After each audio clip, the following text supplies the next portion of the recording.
जय हिंद दोस्तों। स्वागत है आप सभी का अपने चैनल मार्केट एकेडमी में। दोस्तों, आज के इस वीडियो में हम एक और अपकमिंग एसएमई आईपीओ जो कि 27 ऑफ जैन को ओपन होने जा रहा है उसका डिटेल एनालिसिस करेंगे। दोस्तों, कंपनी का नाम है अर्थ स्टाल एंड एलॉयज लिमिटेड। दोस्तों, इस कंपनी की ग्रे मार्केट में काफी अच्छी डिमांड देखने को मिल रही है। साथ ही दोस्तों, जीएमपी भी काफी हाईली ट्रेड होते हुए नजर आ रहा है। इसीलिए इस कंपनी का डिटेल रिव्यू करना बहुत जरूरी हो जाता है। और फ्रेंड्स, इसीलिए हम इस वीडियो में कंपनी की प्रोफाइल यानी बिजनेस मॉडल का डिटेल एनालिसिस करेंगे। साथ ही कंपनी के फाइनेंशियल्स और रेवेन्यू मॉडल को भी चेक करेंगे और जानेंगे कि कंपनी अपने आईपीओ को किस वैल्यूएशन पे लेकर के आई है। साथ ही दोस्तों, मार्जिन्स और पीयर कंपैरिजन को भी डिस्कस करेंगे और जानेंगे ऑब्जेक्ट्स ऑफ द इशू को भी, जिससे हमें पता लगेगा कि कंपनी आईपीओ से जो पैसा रेज करेगी उससे कंपनी काम क्या करने वाली है। और दोस्तों, आईपीओ से रिलेटेड सारी डिटेल्स जैसे इंपॉर्टेंट डेट्स, करंट जीएमपी और ये आईपीओ आपको कितने लिस्टिंग गेन्स दे सकता है, ये सब कुछ इसी वीडियो में कवर करेंगे। तो दोस्तों, ये वीडियो काफी ज्यादा इंफॉर्मेटिव होने वाला है, तो प्लीज इसे लास्ट तक जरूर देखें। और हाँ दोस्तों, अब तक अगर आपने हमारे चैनल को सब्सक्राइब नहीं किया है और वीडियो को लाइक नहीं किया है तो प्लीज पहले वीडियो को लाइक कीजिए। और चलिए दोस्तों, स्टार्ट करते हैं। तो दोस्तों, सबसे पहले तो जान लेते हैं कंपनी प्रोफाइल को कि आखिर कंपनी काम क्या करती है। So friend, this company is incorporated in 2009 and earth style and alloys limited is engaged in the business of manufacturing cast iron lumps and ductile iron pipe fittings। तो दोस्तों, mainly company दो segments की manufacturing का काम करती है, जिसमें पहला तो है कास्ट आयरन लम्प्स को बनाना और दूसरा है दोस्तों डक्टाइल आयरन पाइप फिटिंग्स की मैन्युफैक्चरिंग का काम। साथ ही दोस्तों, जो कास्ट आयरन लम्प्स जो कंपनी मैन्युफैक्चर करती है, ये एज अ रॉ मटेरियल की तरह से यूज किया जाता है प्रोडक्ट्स में, जैसे कि cast iron pipe fittings, machine components such as lathe machines, fan components, manhole covers, decorative cast iron pieces, cast iron pipe fittings and other units engaged in the manufacturing of steel और cast iron products। साथ ही दोस्तों, जो second segment है जो कि है ductile iron pipe fitting का, ये यूज होता है जो पब्लिक वाटर सप्लाई सिस्टम होते हैं उसके कनेक्टर्स में। And the manufacturing unit of Earthstal and Alloys Limited is located in the village nearby Raipur Chhattisgarh. तो दोस्तों, रायपुर छत्तीसगढ़ बेस्ड ये कंपनी है जिसके पास ऑलमोस्ट जो मैन्युफैक्चरिंग फैसिलिटी है वो है दोस्तों 4.73 हेक्टेयर ऑफ लैंड में। And alongside the efficiency of manufacturing and delivery of cast iron lumps and ductile iron pipe fittings, the entity is also expanding its horizon by producing parts or components of plant and machinery with the help of foam molds, and these products include pellet plants, cement plants, sponge iron plants, power plants, automobile sector, railway and ductile iron pipe fittings। तो दोस्तों, company expand भी कर रही है अपने horizons को। साथ ही दोस्तों, जो कंपोनेंट्स यूज होते हैं मशीनरी में या फिर प्लांट्स में, उनकी मैन्युफैक्चरिंग जो कि एक तरीके से इसके एक्सपर्टीज में ही आता है, उसी को एक्सपेंड कर रही है, अपने हॉरिजॉन को एक्सपेंड कर रही है। और इसी जरिए से काफी सारी इंडस्ट्रीज को कंपनी कैटर कर रही है, जिसमें पैलेट प्लांट्स हो गए या फिर सीमेंट इंडस्ट्री है, स्पंज आयरन इंडस्ट्री है, पावर प्लांट इंडस्ट्री है, ऑटोमोबाइल, साथ ही रेलवे इंडस्ट्री तक तो कंपनी कैटर कर रही है और ये कंपनी के लिए काफी पॉजिटिव पॉइंट है। साथ ही दोस्तों, अगर इसके प्रोडक्ट फोलियो की हम बात करें तो आप देख सकते हैं कि मेनली दो सेगमेंट्स की मैन्युफैक्चरिंग का काम करती है। मेनली दो प्रोडक्ट्स हैं, जिसमें पहला तो डक्टाइल आयरन पाइप फिटिंग्स है और दूसरा दोस्तों कास्ट आयरन लम्प्स है। तो इसमें काफी डिफरेंट डिफरेंट शेप्स और साइजेस के लम्प्स की मैन्युफैक्चरिंग का काम कंपनी करती है। और साथ ही दोस्तों, कंपनी के क्लाइंट्स में एल और वोल्टास जैसे बड़े नाम भी शामिल हैं, जो कि कंपनी के लिए एक और काफी पॉजिटिव पॉइंट है। अब दोस्तों, एक और बहुत ही महत्वपूर्ण डेटा होता है जो हमें हमेशा चेक करना चाहिए, चाहे हमें किसी आईपीओ में इन्वेस्ट करना है या फिर अप्लाई करना है या फिर कभी किसी कंपनी में इन्वेस्ट करना है, वो है दोस्तों कंपनी के फाइनेंशियल्स को चेक करना। तो चलिए दोस्तों, कंपनी के फाइनेंशियल्स को भी चेक कर लेते हैं। तो सबसे पहले बात करते हैं टोटल एसेट्स की। तो साल 2020 में कंपनी के पास टोटल एसेट्स थे 2990 लाख के, और साल 2021 में थोड़ा सा ड्रॉप देखने को मिला था, ये थे 2817 लाख के। साल 2022 में वापस से इसमें ग्रोथ देखने को मिली और साल 2022 मार्च क्वार्टर तक ये था 3592 लाख का। वहीं साल 2022 सितंबर क्वार्टर तक ये बढ़ करके 4303 लाख के हो गए थे। तो दोस्तों, कंपनी ने अपने एसेट्स को बढ़ाया है, जो कि काफी पॉजिटिव पॉइंट है। वहीं अगर रिवेन्यू की हम बात करें तो रिवेन्यू भी बढ़ता हुआ नजर आया है। बस साल 2021 में थोड़ा सा इसमें फॉल देखने को मिला था, ड्रॉप देखने को मिला था, पर साल 2022 मार्च क्वार्टर और सितंबर क्वार्टर में काफी अच्छे से कंपनी ने अपने रिवेन्यू को बढ़ाया है और काफी अच्छा रिवेन्यू जनरेट करती हुई कंपनी नजर आई है। वहीं दोस्तों, अगर प्रॉफिट आफ्टर टैक्स की हम बात करें तो कंपनी लॉस मेकिंग कंपनी थी साल 2020 में। साल 2021 में दोस्तों कंपनी ने काफी अच्छा प्रॉफिट जनरेट किया 267 लाख का। साल 2022 मार्च क्वार्टर में एक्सपोनेंशियल ग्रोथ, ऑलमोस्ट ये 3 टाइम्स हो गया और 745 लाख की जो प्रॉफिट है वो कंपनी ने अर्न किया।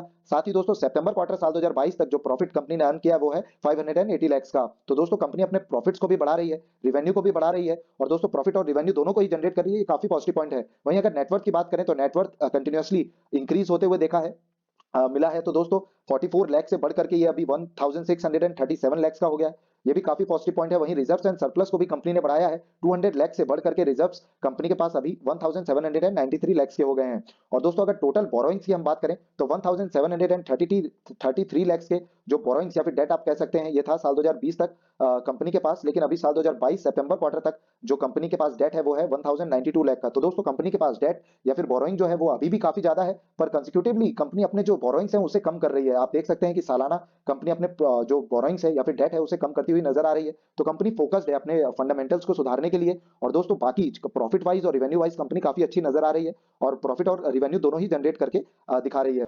चलिए दोस्तों अब ऑब्जेक्ट्स ऑफ द इशू को भी जान लेते हैं। तो कंपनी ने जो पॉइंट दिए हैं उसमें सबसे पहला है funding capital expenditure towards change in electricity supply voltage from 33 KV to 132 KV at our manufacturing facility at Baloda Bazar CG. तो दोस्तों ये भी काफी अच्छी चीज है कि कंपनी ने क्लियरली मेंशन किया है कि कंपनी उस कैपिटल को, जो आईपीओ में कैपिटल ये रेस करेगी, उसको कहां लगाने वाली है। क्योंकि बाकी आप जब आईपीओ को चेक करते हैं तो उसमें आपको देखने को मिलेगा कि डायरेक्टली रहता है to meet the working capital requirements. तो दोस्तों ये भी काफी अच्छी चीज है, क्लियरली मेंशन किया है कि पहले 33 केवी का यूज करते थे, अभी 132 केवी में शिफ्ट कर रहे हैं अपनी मैन्युफैक्चरिंग फैसिलिटी को। तो दोस्तों उसमें जो वर्किंग कैपिटल की रिक्वायरमेंट होगी उसके लिए अपने आईपीओ को लेकर के आए हैं। साथ में जो पॉइंट है वो है to meet working capital requirements, general corporate purpose and to meet issue expenses. वहीं दोस्तों आईपीओ से रिलेटेड बाकी डिटेल्स को भी जान लेते हैं। तो 27 ऑफ जैन को ये आईपीओ ओपन होने वाला है, और वहीं 31 ऑफ जैन इसकी क्लोजिंग डेट रहने वाली है। वहीं दोस्तों अगर फेस वैल्यू की हम बात करें तो 10 रुपए की फेस वैल्यू डिसाइड की गई है, और 38 टू 40 पर शेयर का प्राइस बैंड डिसाइड किया गया है। लॉट साइज दोस्तों 3000 शेयर्स का रहने वाला है। अब लॉट साइज काफी एक महत्वपूर्ण और मेजर रोल प्ले करता है किसी भी एसएमई आईपीओ में, क्योंकि आप फर्दर जब आप इसमें बाइंग या फिर सेलिंग करने जाएंगे तो आपको इसमें लॉट में ही ट्रेडिंग करनी होगी। मतलब 3000 शेयर को ही बाय करना होगा, या फिर 3000 शेयर पूरे एक लॉट को ही खरीदना होगा। इसमें आप ऐसा नहीं कि 100 या फिर 200 शेयर्स को बाय या फिर सेल कर सकते हैं। बाकी दोस्तों अगर आप एसएमई आईपीओ को डिटेल में समझना चाहते हैं तो आप आई बटन पे क्लिक कर इस वीडियो को जरूर देखें, उसके बाद आपको एसएमई आईपीओ से रिलेटेड कोई भी डाउट नहीं रहने वाला है। वहीं दोस्तों अगर इशू साइज की बात करें तो 12.96 करोड़ का ये इशू है, जो कि पूरा का पूरा फ्रेश इशू है। और दोस्तों ये इशू टाइप की अगर हम बात करें तो बुक बिल्ड इशू आईपीओ रहने वाला है, जिसकी लिस्टिंग बीएसई एसएमई में होने जा रही है। और दोस्तों सबसे जो पॉजिटिव पॉइंट है जो कि इस पर्टिकुलर आईपीओ के लिए है वो है दोस्तों कि इसमें क्यूआईबीज का भी कोटा है। 30% का जो कोटा है वो क्यूआईबीज के लिए रिजर्व किया गया है। और आमतौर पर देखने को मिलता है कि जब भी किसी एसएमई आईपीओ में क्यूआईबी का कोटा रहता है, रिजर्वेशन रहता है, तो वो आईपीओ काफी अच्छा परफॉर्म करता हुआ नजर आता है। इसीलिए दोस्तों ये आईपीओ भी काफी अच्छा परफॉर्म कर सकता है। वहीं दोस्तों अगर एचएनआईज की बात करें तो 35% का जो कोटा है वो एचएनआईज के लिए रिजर्व किया गया है। वहीं 35% का ही कोटा रिटेल कैटेगरी या फिर रिटेल इन्वेस्टर्स के लिए रिजर्व किया गया है। वहीं मार्केट मेकर की अगर हम बात करें तो Hem securities limited are the market makers. अब दोस्तों आईपीओ से रिलेटेड टेंटेटिव टाइम टेबल को जान लेते हैं। तो जैसा कि हमने डिस्कस किया था कि 27 ऑफ जैन को ये आईपीओ ओपन होगा, और 31 ऑफ जैन इसकी क्लोजिंग डेट रहने वाली है। और अलॉटमेंट की जानकारी यानी अलॉटमेंट का जो पता है वो आपको लगेगा 3 ऑफ फेब को। वहीं दोस्तों अगर आपको अलॉटमेंट नहीं मिलता है तो जो आपके पैसे हैं वो आपको रिफंड कर दिए जाएंगे 6 ऑफ फेब को।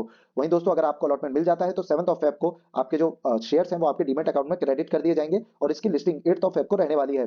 अब दोस्तों आईपीओ के लॉट साइज को भी जान लेते हैं। तो 3000 शेयर्स का ये लॉट रहने वाला है, और एक लॉट के लिए रिटेल कैटेगरी से अगर आप एप्लीकेशन लगाना चाहते हैं तो अमाउंट जो आपको लगेगा वो है दोस्तों 1,20,000 का। वहीं अगर आप एचएनआई कैटेगरी से 2 लॉट के लिए यानी 6000 शेयर्स के लिए इसमें एप्लीकेशन या फिर बिडिंग लगाना चाहते हैं तो दोस्तों जो अमाउंट आपको लगेगा वो है 2,40,000 का। अब दोस्तों कई लोगों के मन में ये डाउट है कि एचएनआई कैटेगरी में किस हिसाब से अलॉटमेंट होता है, एसएमई आईपीओज में वही रिटेल कैटेगरी में कैसा होता है। तो हमने इसमें भी एक डेडिकेटेड वीडियो बनाया हुआ है, आप उसको जरूर देखें। वैसे दोस्तों अगर हम ब्रीफ में बताना चाहें तो एचएनआई कैटेगरी में प्रोपोर्शनेट बेसिस पर होता है, वहीं रिटेल कैटेगरी की अगर हम बात करें तो उसमें जो है वो लॉटरी सिस्टम पे होता है। तो आपके लिए ज्यादा बेनिफिशियरी यही रहेगा कि आप रिटेल कैटेगरी से मैक्सिमम लॉट से डिफरेंट डीमेट अकाउंट से और डिफरेंट फैमिली मेंबर के पैन कार्ड से एप्लीकेशन डालें, तो आपके अलॉटमेंट के जो चांसेस हैं वो भी बढ़ेंगे। साथ ही दोस्तों आईपीओ के प्रमोटर होल्डिंग की अगर हम बात करें तो प्री इशू में ये होल्डिंग थी 100% की, जो कि पोस्ट इशू में घट करके 73.53% की रहने वाली है। फिर भी दोस्तों ये काफी डिसेंट फिगर है।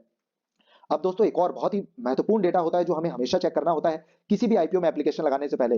दोस्तों उससे हमें लिस्टिंग गेन्स के भी आइडियाज लगते हैं, और ग्रे मार्केट में आ रही डिमांड का भी आइडिया लगता है। दोस्तों वो फिगर है जीएमपी, मतलब ग्रे मार्केट प्रीमियम को चेक करना। और दोस्तों अभी करेंटली जो जीएमपी इसका शो हो रहा है वो है 17 रुपीज का, और ये शो कर रहा है एस्टिमेटेड लिस्टिंग गेन्स 42.50% के। और दोस्तों अभी तो आईपीओ ओपन होने में भी, इशू ओपन होने में भी काफी ज्यादा टाइम है। 27 ऑफ जैन को ये आईपीओ ओपन होगा, तो हो सकता है कि और भी अच्छी डिमांड आते हुए नजर आए इस पर्टिकुलर आईपीओ में, क्योंकि जब सब्सक्रिप्शन के लिए ओपन होगा और सब्सक्रिप्शन अगर अच्छा आया तो जो जीएमपी है वो और भी ज्यादा बढ़ सकता है। और ये आईपीओ में क्योंकि क्यूआईबीज का भी कोटा है तो हम एंकर इन्वेस्टर्स की बुकलिस्ट भी चेक करेंगे, और जो फाइनल डिसीजन है वो हम 31 ऑफ जैन को लेंगे based on the subscription figure, anchor book list. साथ ही दोस्तों जीएमपी को भी चेक करेंगे कि उस समय जीएमपी कैसा चल रहा है, क्योंकि आमतौर पर जीएमपी एक ऐसी वैल्यू है कि काफी ज्यादा फ्लक्चुएट होती है। पर दोस्तों ये आईपीओ काफी अच्छा परफॉर्म कर सकता है, तो प्लीज इसे ट्रैक में जरूर रखें, और फाइनल डिसीजन हम पोस्ट के थ्रू 31 ऑफ जैन को जरूर बता देंगे। चलिए दोस्तों बाकी जो एसएमई आईपीओज हैं जो कि अभी मार्केट में है उनके भी जीएमपी को चेक कर लेते हैं। तो अगर गायत्री रबर्स एंड केमिकल्स की हम बात करें तो अभी इसके जीएमपी में कारोबार होता हुआ नजर नहीं आया है ग्रे मार्केट में कुछ भी।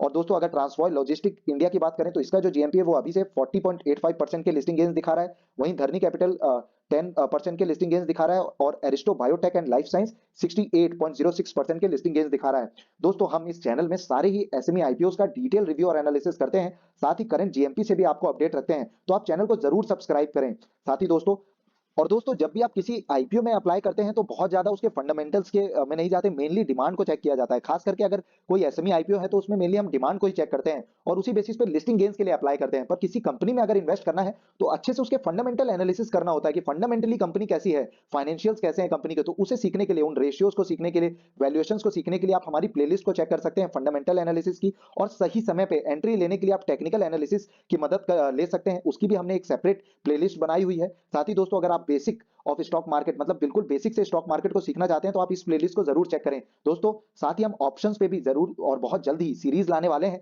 तो दोस्तों आप जरूर से चैनल को सब्सक्राइब करें और अगर ये वीडियो आपको इन्फॉर्मेटिव लगा हो तो वीडियो को लाइक करना ना भूलें। साथ ही दोस्तों बेल आइकन को क्लिक करें और ऑल के नोटिफिकेशन को टैप करें ताकि आपको हमारे वीडियोस के इंपॉर्टेंट जो नोटिफिकेशन है वो समय से मिलते रहें।